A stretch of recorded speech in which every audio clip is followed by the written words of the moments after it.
comment je suis passée de 110 à 140?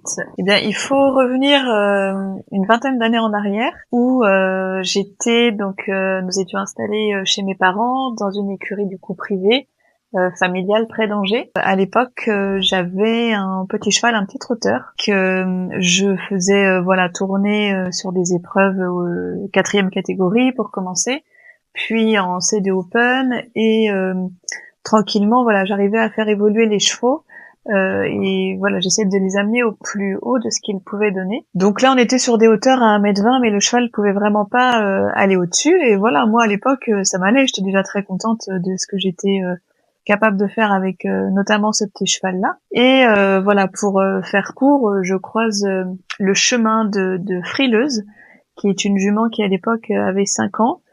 Et qui était très sensible, très fine à monter. Et quand je la voyais faire ses parcours, elle faisait tomber les barres avec la bavette, elle se creusait, elle était pas très sereine, dirons-nous. Mais moi, j'avais aucune expérience au niveau professionnel. Et donc au fur et à mesure de discussion, on savait que la jument avait a priori un potentiel, mais pour x, y raison, n'était peut-être pas exploitée à sa juste valeur. Et donc Frileuse est arrivée à la maison, sans objectif de valorisation pure. De toute façon, elle était un peu perdue au stade où elle en était. Et donc c'était un petit peu récupérer aussi une jument, voir. Petit à petit, moi j'étais étudiante en psychologie à ce moment-là, je devais être en 3e année en licence. Et je me souviens que j'allais juste l'emmener brouter en main, que je lui parlais, que je lui fichais la paix, que je la laissais vraiment essayer de retrouver, à défaut de trouver du plaisir au contact de l'homme, retrouver confiance. Et petit à petit, comme ça, il y a eu ce chemin parcouru ensemble où ça paraît tout bête, mais lui poser un tapis sur le dos sans que ça la fasse sursauter, ça a été c'était même pas un travail pour moi, c'était un contact quotidien où on était ensemble, proches, et passer du temps, en fait, passer du temps pour rien, juste passer du temps. Et puis, petit à petit, je lui ai mis la selle sur le dos.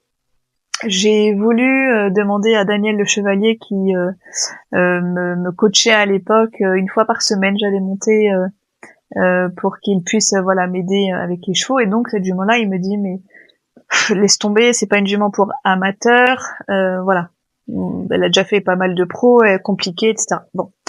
Et je sais pas, cette jument, j'avais vraiment un ressenti particulier avec elle et quelque chose se nouait. Donc très gentiment, il a accepté de faire une séance pour essayer, voir déjà si ça pouvait coller.